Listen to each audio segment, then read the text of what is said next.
வந்திருக்கும் பத்திரிகை தொலைக்காட்சி நேயர்களுக்கும் அத்தனை பேருக்கும் எனது மறுக்கும் வணக்கத்தை தெரிவித்துக் கொள்கிறேன். இந்த படத்தின் இயக்குனர் யுரேகா அவர்களுடைய முந்தைய படம் மதுரை சம்பவம் எனக்கு மிகவும் பிடித்த படம். முரளி எனது நல்ல நண்பர். மணங்குத்தி பறவைக்கு முதலில் நான் தேர்வு செய்தது முரளியை தான். இப்போ ரீசெண்டாக எனக்கு ஃபோன் பண்ணிவிட்டு வீட்டுக்கு வந்தார். இந்த மாதிரி தொப்பின்னு ஒரு படம் பண்ணுறேன் அப்படின்னு சொல்லி எனக்கு டீசர் காமிச்சார். நான் ரொம்ப கேர்லெஸ்ஸாக தான் உட்காந்து பார்த்தேன். பார்த்தோன்னே எனக்கு ஷாக் ஆச்சு. யார் இவ்வளோ நல்லா இருக்கு, யார் பண்ணது அப்படின்னு கேட்குறப்ப யார் டைரக்டர்னு கேட்டேன். யுரேகா அப்படின்னாரு. அப்புறம் யாருன்னா மதுரை சம்பவம் பண்ணவர் அப்படின்னு சொன்னப்போ ரொம்ப ஒரு தெளிவான ஒரு கொஞ்சம் லேட்டாக வந்தால் கூட முரளி வந்து ரொம்ப அற்புதமான ஒரு இயக்குனர்கிட்ட மாட்டியிருக்கிறாரு. இந்த படம் வந்து அந்த ட்ரெய்லர் பார்த்தப்போ எனக்கு ரொம்ப ஒரு திருப்தியாக இருந்தது. அந்த படம் வெற்றி பெற அத்தனை விஷயங்களும் அந்த ட்ரெய்லர் ஒரு மெச்சூரிட்டி இருந்தது அந்த இயக்குனர்கிட்ட. இந்த படம் ஒரு மிகப்பெரிய வெற்றி படமாக அமையறதுக்கு அத்தனை வாய்ப்புகளும் இருக்குது. இந்த டீம் ரொம்ப அழகாக செட் ஆகிருக்கு. இந்த டீமுக்கும் இந்த படத்தில் வெற்றின அத்தனை பேருக்கும் என்னுடைய வாழ்த்துக்களை தெரிவிக்கிறேன். நன்றி, வணக்கம். ஐஸ்வர்யா கிரிஷிட்டை யாரும் சொல்லலைன்னு நினைக்கிறேன். அடுத்ததாக சிங்கம்புலி அப்படின்றாங்க. நம்மளும் நீ தெரிஞ்சுக்கங்க, அல்டிமேட் ஸ்டார் அஜித் சாரை வச்சும் ரெட்டுன்னு ஒரு படம், அப்புறம் சூர்யா வச்சு மாயாவின்னு ஒரு படம், அப்புறம் ஏவிஎம் தயாரித்த பேரழகன் படத்துக்கு வசனம் எழுதியிருக்கேன். வெற்றி பெற்ற ரேணி உண்டாங்கிற படத்துக்கு வசனம் எழுதியிருக்கேன். சுந்தர் சார்ட்டை 8 படம் கதை வசனம் எழுதியிருக்கேன். சுந்தர் சார்ட்டை ஒரு 14 படம் அசிஸ்டண்டாக வேலை பார்த்துருக்கேன். பிதாமகன் நான் கடவுள்ன்ற நேஷனல் படத்தில் எல்லாம் நான் தான் கோ டைரக்டராக இருந்திருக்கேன். இதுதான் என்னோட சின்ன விளம்பரம். ஏன்னா நானும் சொல்லலைன்னு வச்சுக்க, அடுத்த ஃபங்க்ஷனில் யாரும் சொல்ல மாட்டாங்கல்ல, அதை சொல்லிட வேண்டியதான். இப்போ சில பேர் தன்னை பற்றி சொல்லித்தானே இப்போ ஒரு கரெக்டாக ஒரு மேடையை பயன்படுத்துகிறார்ல அண்ணன் பவர் அண்ணன் மேடையை பயன்படுத்தினார் பாருங்க, அது மாதிரி தான். ஃபர்ஸ்ட் ஆஃப் ஆல் இந்த படம் தொப்பி. இந்த தொப்பி அப்படிங்கிறது என்னன்னா சர்வீஸ். ஒரு சட்டையில் வந்து ஒரு பேட்ச் இந்த மாதிரி ஒரு ஃபோல்டு வரும் பார்த்தீங்களா, நம்ம பாலுமேந்திரா சார்லாம் போட்டிருப்போம் பார்த்தீங்களா, அதே மாதிரி அது போட்டால் நான் சேவை செய்ய விரும்புகிறேன், சேவை பண்ணுறேன்னு அர்த்தம். தொப்பி அதே மாதிரி தான், நான் சேவை செய்ய விரும்புகிறேன், என்னோடய உழைப்பு இந்த நாட்டுக்கு கொடுக்க விரும்புகிறேன், என்னோடய திறமையை இந்த நாட்டுக்கு செய்ய விரும்புகிறேன் அப்படிங்கிறதுக்கு தான் ஒரு தொப்பி. அந்த தொப்பியை இந்த யுரேகா அப்படிங்கிறவர் யாரோ கிரிட்டிசைஸ் பண்ணியிருக்கலாம், ஆனால் பட் இந்த தொப்பி வைக்கணும் அப்படின்னு அவருக்கு ஒன்று சொல்லிச்சு, அதை பற்றி எழுதியிருக்கார். நானும் தம்பி விமலும் உட்காந்துருக்கையில் இந்த படத்தை இப்படி என்ன மாதிரியான படம் அப்படின்னு சொல்லி இயக்குனர் யுரேகா சொன்னார். சும்மா வந்தோம் போனோம், ஓப்பனிங் சாங்கு குத்துப்பாட்டு, ஓப்பனிங்லேருந்து 2 பேர் பேசிக்கிட்டே இருக்கணும். அதில் யார் ஹீரோயினி யார் காமெடியன் அப்படின்னு தெரியவே கூடாது, கதையே இருக்கக்கூடாது அப்படின்னு படம் இல்லாமல் இதில் நான் சில விஷயங்கள் நான் சொல்ல வர்றேன் அப்படிங்கிற ஃபஸ்ட்டு படம். மதுரை சம்பவம் டைட்டில் போடையில் நிறைய போட்டு கீழே யுரேகான்னு போட்டுருந்துச்சு. என்னடா இவ்வளோ வேலை பார்க்குறா இருந்தாலும் அப்படின்னு பார்த்தேன். அடுத்து சிவப்பு எனக்கு பிடிக்கும்னு ஒன்று எழுதியிருந்தார்.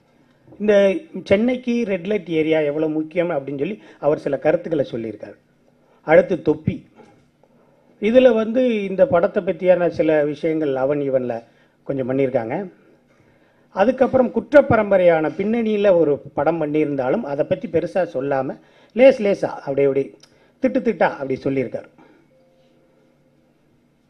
அதாவது நம்ம மறைந்த தமிழக முதல்வர் அவர்கள் எம்ஜிஆர் சார் அவர்கள் முதலாக உசிலம்பட்டியில் ஒரு கேண்டிடேட்டை நிப்பாட்டுறார். அது கேண்டிடேட் யார் என்னங்கிறது நீங்கள் கூகுளில் பாருங்கள். என்ன அவரை கொண்டு போய் நிப்பாட்டுறாரு அப்படின்னோடனே அப்போ கண்ணதாசன் சார் ஒன்று சொல்லியிருக்கார், அவருக்கும் சில காடனும் மாடனும் தேவையில் தானே அப்படின்னு சொல்லியிருக்காரு. அந்த காடனை மாடையும் தான் உதாரணமாக சேர்ந்து இந்த படத்தை பண்ணியிருக்காருன்னு நான் நினைக்கிறேன். அதாவது ஒரு ஒரு ஒரு ஒரு சொசைட்டி, அந்த சொசைட்டிலேருந்து ஒரு வித்தியாசமான ஒரு பையன் அவனை வச்சான ஒரு படம் அப்படின்னு இருக்காங்க. ரொம்ப நல்ல படம். அந்த ஒரு நல்ல ஒரு பெரிய கேமராமேன் வேணும், ஒரு நல்ல கேமராமேன் வேணும், அந்த கதையை எடுத்துக்கிட்டு வேலை பார்க்குற கேமராமேன் வேணும். அது இன்னைக்கு சுகுமார். எல்லாரும் எடுக்கிற ஒரு மரம் மாதிரி தான் இருக்குது, அவர் எடுக்கிறது வேறு மாதிரி இருக்காது. அது பக்கத்துலேயே இருந்து லென்ஸை பார்த்தாலும் அப்ரோச்சரை பார்த்தாலும் அது வேறு மாதிரி இருக்குது. அவருக்கு வந்து என்னோட மிகப்பெரிய வாழ்த்துக்கள். மியூசிக் டைரக்டர் வந்து அமெரிக்காவில் இருக்காராம். நம்ம கல்ச்சர் எப்படி இருக்குன்னு தெரிஞ்சால் கூட அவர் வந்து ஒரு செமையாக ஒரு பாட்டு போட்டிருக்காரு. நீங்கள் பார்த்தீங்களே இந்த ஏரியா ஃபுல்லாக அந்த ஏரியா ஃபுல்லாக நான் ஓடி ஆடின ஊர் பெரியகுளம், தேனி பக்கத்தில் இருக்கு. எங்கள் ஊரில் தான் வந்து எடுத்திருக்காங்க. அவ்வளோ சிறப்பான ஊர். இந்த படத்தில் வந்து ஒரு வசனம் சொல்லுவாங்க பார்த்தீங்களா, ஓப்பனிங். அந்த ஊர்க்காரங்களை பற்றி சொல்லியான்னு. அந்த ஊர்க்காரங்க எப்படின்னா, என்கிட்ட ஒருத்தர் கேட்குறாரு, எங்கள் ஊருக்கார், சிங்கப்பிள்ளையே நாங்கள் ஒரு திருப்பதிக்குள்ள ஒரு படம் பார்க்க போனேன், ஷூட்டிங் நடந்துச்சு, கீழே சிரஞ்சீவி பானுப்பிரியாலாம் ஆடிக்கிட்டு இருந்தாங்க, அது என்ன ஒரு படம்னு கேட்டேன். அப்புறம் எழுதிட்டு வந்தேன். ஒரு 6 மாதம் கழிச்சு ரிலீஸ் ஆயிடுச்சுன்னு கேட்டேன். ரிலீஸ் ஆகலைன்னாங்க. அப்புறம் வைகடாமில் ஒரு ஷூட்டிங் நடந்துக்கிட்டு இருந்துச்சு, அந்த பாண்டியன் பானுப்பிரியாலாம் அங்கேயே ஆடிக்கிருந்தாங்க. அப்போ போய் பார்த்தேன், அதுவும் ரிலீஸ் ஆகலை. சிங்கப்புலி ஓம்படம் எங்கே நடக்கு நான் பார்க்கணும்னாரு. அந்த ஆள் பார்த்த உடம்பெல்லாம் ரிலீஸ் ஆகாதான், அது ஏன் ஷூட்டிங் எங்கே நடக்குது வந்து பாருங்க. அது மாதிரி தான் ஒரு வெள்ளேந்தியான ஆட்கள். ஒரு நடிகர் இயக்குனர் சொல்லியிருக்காரு, இன்றைக்கி தமிழ் சினிமாவில் பெருசாக பிரம்மாண்டமெல்லாம் வேணாம், ஹீரோவுக்கு ஒரு 4 கேலி வெட்டி வாங்கிக்கோங்க, ஒரு கவாய் செருப்பு வாங்கிக்கோங்க, ஒரு அண்டாயிரம் வாங்கிக்கோங்க, மதுரை பக்கம் போங்க, ஏதாவது ஒரு கதை இருக்கும், அது நேட்டிவிட்டியாக ஷூட் பண்ணி பாருங்கள், சேஃப்டி சைடாக இருக்கும் அப்படின்னு. அப்படி தான் நிறையா படங்கள் வந்துகிட்டு இருக்கு. இப்போ நீங்கள் மதுரை தானா அப்படின்னு நம்ம அந்த ப்ரொடியூசரை டைரக்டர்கிட்ட கேட்குறேன், நீங்கள் மதுரை கதையை தான் எடுக்கிறாங்களான்னு. உண்மையிலே அதுக்கு என்ன காரணம்னா, அங்கே போய் படம் எடுக்கும் பொழுது படம் எடுக்கிறவங்களை தவிர மற்ற அங்கே இருக்க அவங்களுக்கு சப்போர்ட் பண்ணுறவங்க எல்லாமே அதை தாம்படமாக பார்ப்பாங்க. எடுத்துங்க தம்பி, அதை எடுத்துங்க தம்பி, இதை எடுத்துங்க தம்பி, ஒன்றும் தம்பி இல்லை, இதை எடுத்துங்க தம்பி, இங்கே வாங்க தம்பி நாம் பேசலாம், இங்கே வாங்க தம்பி, தம்பி நம்ம வீட்டில் வந்து சாப்பிட்றீங்களா தம்பி, கொஞ்சம் போல குழம்பு கொண்டு வருவா. இந்த ஒரு பண்பு மாண்பு அங்கே அதிகமாக இருக்குது. இன்னொரு ஏரியாவுக்கு போனால் அங்கே ஒரு கோழி கூட கேட்டால் கூட அந்த செம்பு, தம்பி சொன்ன செம்பு கேட்டால் கூட 650 ரூபா கொடுங்க சார், அந்த கம்பெனியில் வாங்கிட்டு போனாங்க, இன்னும் தரலங்கிறாங்க. இன்னும் அவன் 10 செம்பை வச்சுட்டு உட்காந்துருக்கேன், வாங்கிட்டு போங்க, ஒன்றும் பிரச்சனை இல்லை. ஏன் பைக் எடுத்துக்கேன் சார், ஓப்பனிங் ஹீரோ ஓட்டி வருவார் சார், எங்கள் பெரியம்மா நல்லா வசனம் பேச, எந்த பொம்பளை பேச சொல்லுங்கள் சார், அடிச்சு விடுவேன் போய் பேசு அப்படிங்கிறாங்க. அவ்வளோ தூரம் அந்த மக்கள் சினிமாவை ரொம்ப நேசிக்கிறது, சினிமாவை ரொம்ப நேசிக்கிறாங்க. மற்ற ஊரில் எல்லாம் அந்த வரேன் வரா சினிமாக்காரம்பாங்க, பக்கத்தில் போனோன்னே இல்லை சார் வர்றீங்களா சார்னு கேட்போம் அப்படிம்பாங்க. ஆனால் அங்கே வந்து உண்மையிலே ஒரு பெரிய மரியாதை எல்லாமே இருக்குது. என்கிட்ட ஒரு இன்ஸ்பெக்டர் வந்து ஷூட்டிங் நடந்துக்கிட்டு இருக்கையில் ஒரு இன்ஸ்பெக்டர் வந்தார், சிங்கப்புலி நம்ம தம்பி ஒருத்தர் சினிமாவில் இருக்கார், ரொம்ப நாளாக இருக்கார், அவர் படத்துக்கு எவ்வளோ ஷூட்டிங்கெல்லாம் போக மாட்டார், டைரக்டர் ஆகலை, அவருக்கு ஒரு புத்தி சொல்லி அனுப்பிச்சி விடு, நான் ஏர்டெல் ரீசார்ஜ் கடை வச்சு தரேன் அப்படின்னாரு. அப்படியாண்ணே நான் சொல்லவாண்ணே, சொல்லுங்கள் தம்பி நீங்கள் சொன்னால் கேட்பார் அவனு. சரிண்ணே சாப்பிட்டு போகலாம்னே, உட்காந்து சாப்பிட்டாரு என் கூட. நான் அப்போ அந்த படம் வந்து பெரிய ஹீரோ நடித்த படம், என் கூட உட்காந்து சாப்பிட்டார். மதியானம் என் கூட சினிமாவில் எப்படி சாப்பிடுவாங்கன்னு மதியானம் உங்களுக்கு தெரியுமில்ல, கறி மீன் இறால் எல்லாம் சாப்பிட, எல்லாம் சாப்பிட்டு கடல மிட்டாயி வேர்க்கடலை எல்லாத்தையும் சாப்பிட்டு கையை கழுவி, நான் மட்டும் இல்லை சிங்கப்புலி, உலகத்தில் எவன் சொன்னாலும் அவன் சினிமா விட்டு வரவே மாட்டான். விட இவ்வளோ சாப்பாடு போடுறீங்க அப்படின்னாரு. ஆனால் எங்களுக்கு மட்டும்தான் தெரியும், அது வேலை பார்க்குறவனுக்கு மட்டும்தான் கிடைக்கும். வேலை பார்க்காத நிறைய பேர் இருக்காங்க. உலகத்திலே பெரிய வாண்டட் என்னென்னா இப்போ பிரியாணி, அடுத்த வாண்டட் அசிஸ்டன்ட் டைரக்டர். மற்ற எந்த இடத்துக்கு நீங்கள் ஃபோன் பண்ணி பாலம் பண்ணணும்னு கேளுங்க, ஆள் இல்லைன்றாங்க. ஒரு இடத்துக்கு நீங்கள் வேலைக்கு கூப்பிடுங்க, வரமாட்டாங்க, எதுக்குமே வரமாட்டாங்க. ஆனால் இன்னும் சார் நம்மகிட்ட ஒரு 10 பேர் இருக்காங்க சார் அப்படிங்கிறதுல அசிஸ்டன்ட் டைரக்டர் மட்டும்தான் இருப்பான். அந்த 10 பேரில் 8 பேர் மதுரைக்காரனாக தான் இருப்பான். இன்றைக்கி சொல்கிறேன் நான். ஏன்னா தம்பி சீனி சொன்ன மாதிரி எங்கேயாவது போய் என்னத்தையாவது செஞ்சு நம்ம பெரிய ஆளாயிரணும், என்னமாவது பண்ணி நம்மளை தெரிய வச்சுக்கிறணும் அப்படிங்கிற ஒரு வெறியோடு இருக்கான் அவன். அதே மாதிரி தான் தம்பி சீனி சொன்னார்ல, இந்த படம் வெற்றி அடைஞ்சிச்சு, இந்த பாட்டு வெற்றி அடைஞ்சிச்சு அப்படின்னா ஒரே ஒரு உதாரணம், யாருமே ஃபோன் பண்ண மாட்டாங்க. இன்னொன்று சேர்த்துக்குங்க சீனியை, ஒரு 4-5 பேர் இருக்காங்க ப்ரொடியூசர், அவங்க ஃபோன் பண்ணாங்கன்னா நம்ம படம் வெற்றின்னு அர்த்தம், அவங்க ஃபோன் பண்ணலைன்னா நம்ம படம் கலெக்ஷன் ஆகலைன்னு அர்த்தம். தம்பி சேஃப் ஆகிட்டே போல் அப்படின்னு அவர் ஃபோன் வந்துச்சுன்னா ஆஹா ஓஹோ, அவர் ஃபோன் வரல அப்புறம் என்னத்த, அவர் கரெக்டாக சொல்லிடுவார் அப்படின்னு இருக்கும். உண்மையில் அது ஒன்று இருக்குது.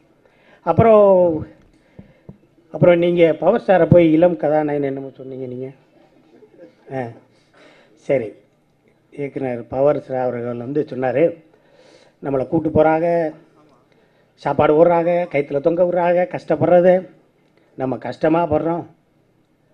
உண்மையை சொல்லுங்கள், நம்ம கஷ்டமாக படுறோம். ப்ரொடியூசர் தான் கஷ்டப்படுறாரு. அன்னைக்கு சாயந்தரம் செட்டில்மெண்ட்டுக்கு ஜென்ரேட்டர் வண்டிக்கு பின்னாடி உட்காந்து எண்ணிக்கிட்டு இருப்பா பார்த்துருக்கீங்களா? 12 மணிக்கு. அது எங்கேருந்து வந்துச்சுன்னு தெரியுமா உங்களுக்கு? யார்கிட்ட கடை வாங்கினது தெரியுமா உங்களுக்கு? அந்த வேலை பார்த்துட்டு ஆட்டோ ஏடிஎம் கார்டு வாங்கினது தெரியுமா உங்களுக்கு? மெட்ராஸில் இன்னொருத்தர் சொன்னவன் தெரியுமா உங்களுக்கு? 4 நாள் கழிச்சு ஷூட்டிங் 4 நாள் எக்ஸ்ட்ரா ஆனதுக்கப்புறம் பிரேஸ்லெட் காணாம பார்த்தீங்களா ப்ரொடியூசர் கையில்?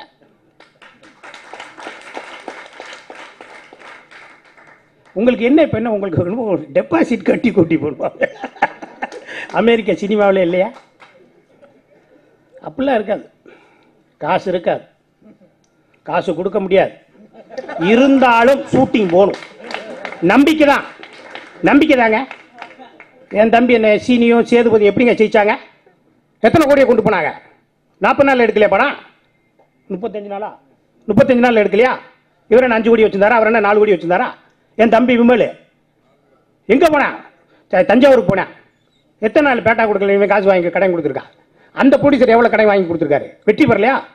சேது படம் வெற்றி பெறலையா? நம்பிக்கை தான். படம் எடுப்போங்கிற நம்பிக்கை தான் நம்மளுக்கு வரும். சும்மா காசு வச்சிருந்தாலும் ஜெயிச்சிட முடியுமா? நான் கொடுக்குறேன் உங்களுக்கு 50 கோடி கொடுக்குறேன், இங்கே ஜெயிச்சிருப்பாங்களா? ஜெயிச்சிருவீங்களா? நீங்க நல்ல கதை இல்லாம திறமை இல்லாம கொண்ட காசு இருந்தால் ஜெயிக்கவே முடியாது. அண்ணன் சொன்னார், அண்ணன் மூத்த இயக்குனர் எங்கள் அப்பா ஸ்தானத்தில் இருக்கார், எஸ்பிஎம் ஐயா சொன்னார். அப்புறமேல ஐயா ஜிஎன்ஆர் ரங்கரையான்னு சொன்னார். அவருக்கு வந்து உறவினர் முரளி அப்படின்னு சொல்லி, அந்த முரளி அவங்க தாத்தாக்கிட்டையும் சித்தப்பாக்கிட்டையும் லெட்டர் வாங்கிட்டு வந்தார் ஹீரோட்ட. அவன் சேனலாக போய் அலைஞ்சு அவன் கேட்ட கேள்விக்கெல்லாம் பதில் சொல்ல முடியாமல் அவன் எவ்வளோ நாள் அலைஞ்சிருக்காரு இருந்தாலும் ஹீரோ. இந்த படம் பார்க்கும்போது சின்ன சுப்பிரமணியம், அதாவது சின்ன சசிகுமாரும் சின்ன அஞ்சலி மாதிரி நடிச்சிருக்க. அஞ்சலியோட தங்கச்சியும் சசிகுமாரோட தம்பி நடிச்சிருக்க மாதிரியே இருக்கு. இந்த சுகுமார் இருக்கார் பார்த்தீங்களா? சுகுமார் மதுரை பக்கத்தில் ஊர் செக்கானத்தம்னு. எல்லா ஊர் பஸ்ஸும் போகும், பஸ் ஸ்டாண்டே கிடையாது அந்த ஊரில். தெரியுமா உங்களுக்கு? எல்லா பேரும் ஓடுறது. எங்கள் அப்பா ஏவிஎம் ஸ்டுடியோவில் வாயின் ஸ்டுடியோவில் வாட்ச்மேனா, எங்கள் அப்பா கண்ட்ராக்டர். ஒபாமா ஒன்று சொன்னார், சமயக்கார பேரன் அங்கே பிரசிடென்ட் ஆகிறது, டீ கடை விற்கிறவன் இங்கே வந்து பிரதமர் ஆகிறது. அதே மாதிரி தான் இல்லாதவன் தான் வரணும். தயாரிப்பாளர் கூட நம்பிக்கையில் தான் வரணும். இந்த படத்தில் நடிப்பா நீங்க, அதான் சினிமா. காசு கொண்டு வந்து அதான் சினிமாவில் ஜெயிக்க முடியுங்கிற தியரியை விட்டுருங்க. திறமை தான் வேணும். இந்த மேடையை இதுக்காக நான் சொல்லிக்கிட்டு வாய்ப்புக்கு நன்றி கூறி, யாராவது பேச மறந்துட்டேன்னா மன்னிச்சுக்கோங்க. யுரேகாவுக்கு வாழ்த்துக்கள், ஹீரோக்கு வாழ்த்துக்கள், ஹீரோயினுக்கு வாழ்த்துக்கள், அனைவருக்கும் வாழ்த்துக்கள். நன்றி. திரும்பவும் சொல்கிறேன், நம்பிக்கை தான் வாழ்க்கை, முயற்சி தான் வாழ்க்கை. இதுக்கப்புறம் நம்ம பேசுறது எடுபடாது. இங்கே வந்திருக்கிற பத்திரிகை தொலைக்காட்சி நண்பர்களும் மேடையில் அமர்ந்திருக்கும் பெரியவர்கள் எல்லாருக்கும் என்னுடைய தாழ்மையான வணக்கத்தை தெரிவிச்சுக்கிறேங்க. அந்த படத்தை வந்து ட்ரெய்லர் சாங்ஸ்லாம் பார்க்கும்போது ரொம்ப சூப்பராக இருக்குது. இந்த படத்தை தயாரிப்பாளர் நியூசிலாந்தில் பெரிய ஹோட்டல் வச்சுருக்காரு.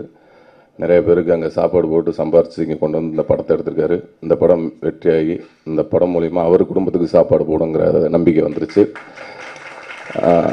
ஏன்னா அந்தளவுக்கு டைரக்டரோட உழைப்பும் கேமராமோட உழைப்பு, மியூசிக் டைரக்டர் எல்லாருமே சேர்ந்து உழைச்சிருக்காங்க. அந்த படத்தோட கதாநாயகன் தம்பி முரளி அவங்க வந்து நம்ம ஊர் திருச்சிக்காரப்ப தம்பி. இதேமாரி இன்டர்வியூக்கெல்லாம் போனோம்னா கேள்வி மேலே கேள்விப்பட்டு காலி பண்ணி விடுவாப்புல. இப்போ அவரை யார் இன்டர்வியூ பண்ண போகிறாங்கன்னு தெரியல. அதேமாதிரி தான் திருச்சி நம்ம சிவகார்த்தியம் வந்து கேள்வி கேட்டுட்டு தான் இருந்தாப்புல. இப்போ ஒரு நிறைய நல்ல கதாநாயகனாக வந்திருக்காப்புல. அதே அந்த வரிசையில் தம்பி முரளி அவர்களும் பெரிய கதாநாயகி வர என்னுடைய வாழ்த்துக்கள். அப்புறம் அந்த கதாநாயகன் ரொம்ப சூப்பராக பண்ணியிருக்காங்க. பாடல்கள் எல்லாமே ரொம்ப சூப்பராக இருக்குது. இந்த படத்தில் ஒர்க் பண்ண அனைத்து டெக்னீஷியனருக்கும் என்னுடைய வாழ்த்துக்கள். சுகுமார் அண்ணன் கேமராமேன் சூப்பராக பண்ணியிருக்காங்க. என்னோடய விஷுவல்லாம் ரொம்ப அருமையாக இருக்குது, எல்லாருமே சொல்லியிருக்காங்க. அனைவருக்கும் என்னுடைய வாழ்த்துக்களை தெரிவிச்சுக்கிறேன். நேரமின்மை காரணமாக இத்துடன் என் உரையை முடித்துக்கிறேன். நன்றி, வணக்கம்.